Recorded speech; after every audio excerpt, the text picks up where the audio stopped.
Jornal do Brasil. Você por dentro da notícia. Aconteceu. É notícia. É Jornal do Brasil. Um grande abraço para você que está ligado com a gente. Hoje é segunda-feira, 13 de setembro, e de imediato nós vamos às manchetes do programa de hoje.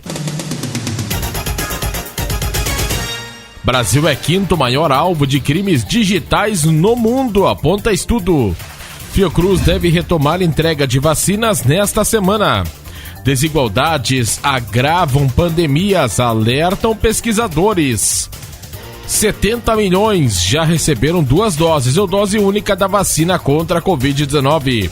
Estes e outros destaques a partir de agora no Jornal do Brasil, que está começando.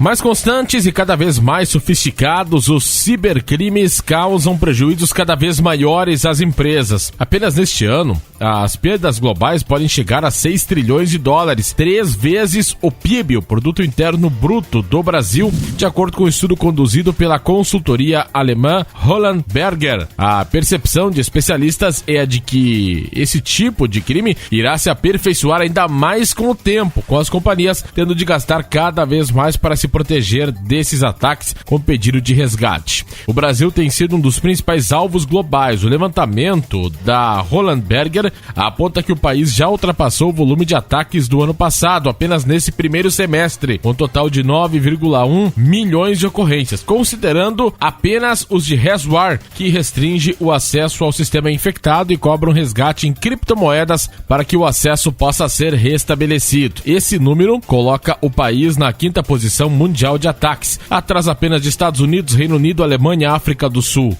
O tema de cibersegurança já vem evoluindo no Brasil e no mundo também, na última década. Hoje, isso não tem apenas relação com a segurança dos dados, mas de infraestrutura, diz o sócio-diretor e especialista em inovação da Roland Berger, Marcos Aires. Segundo ele, quando o ataque ocorre na infraestrutura, a empresa deixa de operar e tem prejuízos. O custo disso é gigante. Para Aires, a preocupação das empresas no Brasil cresceu diante dos mais recentes ataques. No entanto, ele frisa que as companhias precisam entender que, para mitigar danos, é necessário que o tema seja contínuo e não uma ação pontual para se ajustar a alguma eventual fragilidade do sistema. Os ataques podem mudar de perfil com o tempo e os cibercriminosos são criativos. Assim, os negócios têm de estar preparados para essa dinâmica do mundo digital. Algo importante nesse sentido é a empresa já ter um plano de contingência caso o ataque ocorra, observa o executivo da consultoria alemã.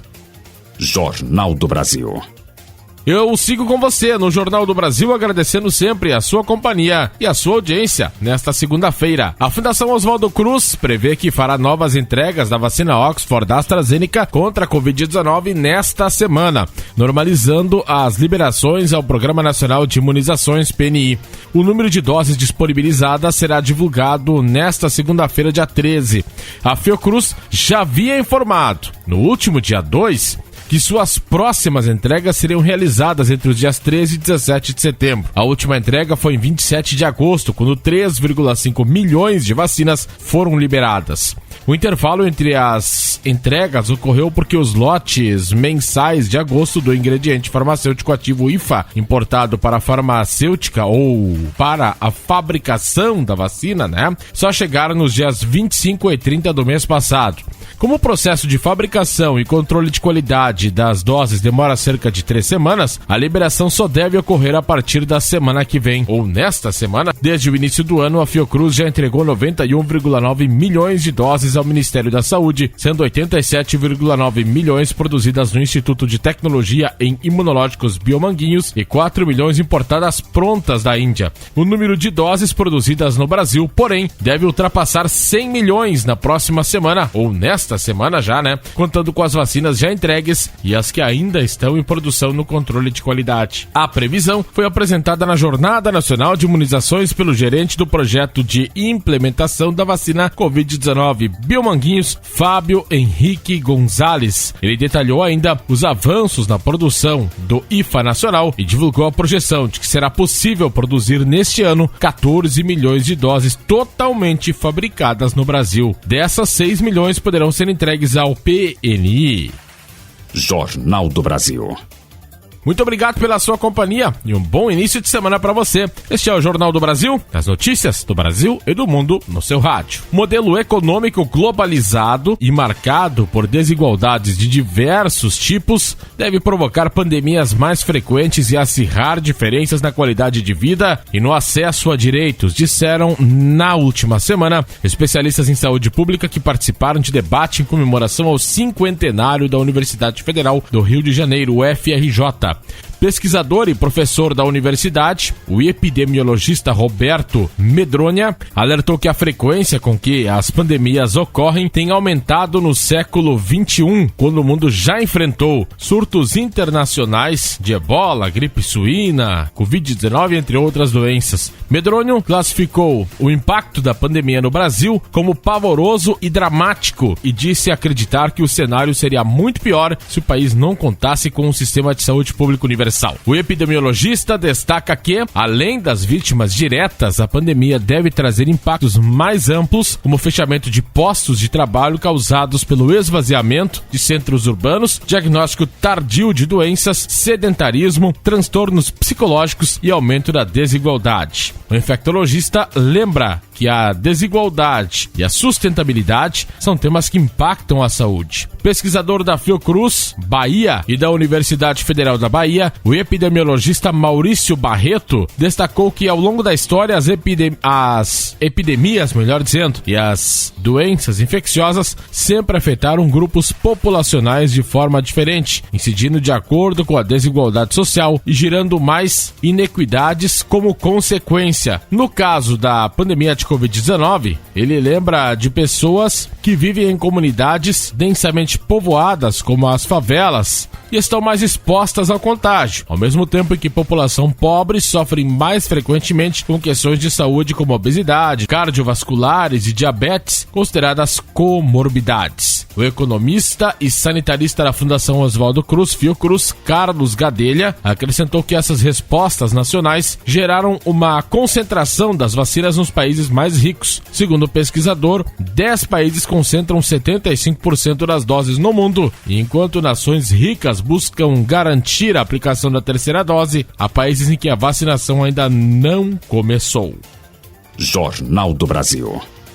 Eu sou Anderson Dilkin e estou com você no Jornal do Brasil, de segunda a sexta, trazendo as informações do Brasil e do mundo para você. O Brasil já registra 70 milhões de brasileiros imunizados contra a Covid-19 com as 2 doses da vacina ou dose única, segundo informações divulgadas pelo Ministério da Saúde. As informações foram divulgadas no sábado. 44% da população maior de 18 anos está com o ciclo vacinal completo. Mais 136,9 milhões de aplicações foram realizadas em primeira dose, ou seja, mais de 85% da população adulta vacinável recebeu ao menos uma dose do imunizante contra a Covid-19. No momento, 23 estados já estão com ocupação de leitos de UTI clínicos abaixo de 50% e dentro dos padrões de normalidade. Ceará, Espírito Santo, Rio de Janeiro e Rio Grande do Sul ainda estão na zona de alerta, com taxas de ocupação que variam de 51% a 69%. As médias móveis de casos e óbitos também estão em queda e registraram nos últimos 2 meses redução de 61% e 60% respectivamente. Vamos continuar avançando e contando com o apoio de todos. Quando assumiu o Ministério da Saúde, o objetivo era vacinar 1 milhão de pessoas por dia, número que estamos atingindo com normalidade. Se continuarmos nesse ritmo, será possível vacinar todo o público-alvo do país com as 2 doses até o mês de outubro, afirmou o ministro da Saúde, Marcelo Queiroga. Em agosto, a pasta bateu outro recorde,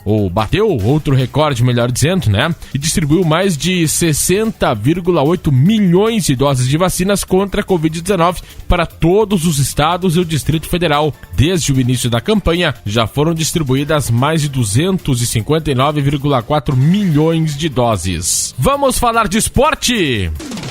Agora, no Jornal do Brasil, placar esportivo.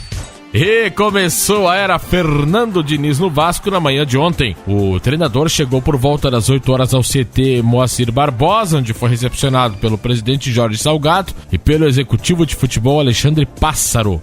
Antes de comandar o treinamento, Diniz, diante dos comandantes do futebol e de sua comissão técnica, reuniu os atletas na beira do gramado e teve um longo papo com eles. Em seu discurso, apesar das dificuldades demonstradas pela tabela, mostrou confiança no acesso. Terminada a conversa, o treinador de 47 anos foi ao gramado, ao lado dos seus auxiliares, ali no preparador físico, e aí ele comandou um trabalho, trabalhos físicos, dá para dizer assim, e técnicos, em espaço reduzido, além de um trabalho tático em campo aberto. Embora a segunda colocação de Daniel Ricciardo no grid de largada no GP da Itália tenha gerado expectativas, nem o mais fervoroso torcedor da McLaren poderia prever a vitória do australiano no domingo, ontem, no circuito de Monza, numa agitada corrida que teve nova batida entre Max Verstappen e Lewis Hamilton, resultando em abandono dos postulantes ao título de 2021. O resultado marcou a primeira vitória da equipe britânica desde o triunfo de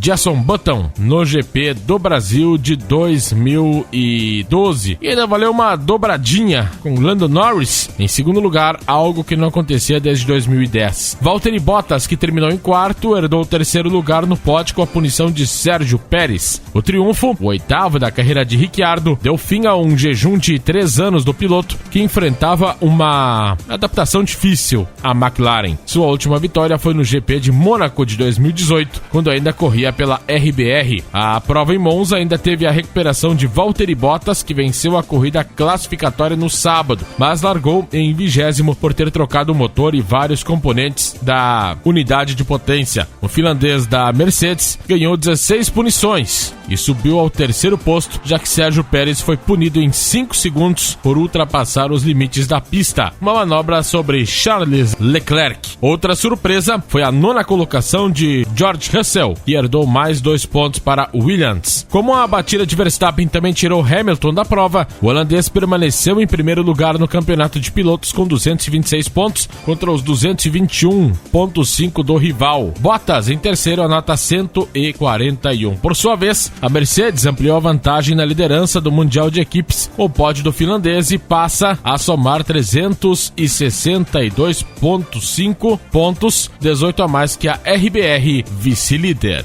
E depois de longo namoro e muitos pedidos da torcida, melhor dizendo, Davi Luiz oficialmente está apresentado, oficializado, melhor dizendo, como jogador do Flamengo. No sábado, em um hotel em São Paulo, o rubro-negro fechou a contratação do zagueiro de 34 anos. Após 14 anos de Europa e 23 títulos conquistados, ele assinou contrato válido até o fim do ano que vem. O anúncio foi feito às 4h51 do sábado. Fica por aqui o Placar Esportivo e o Jornal do Brasil. Grande abraço a todos e até amanhã. Você ouviu Jornal do Brasil.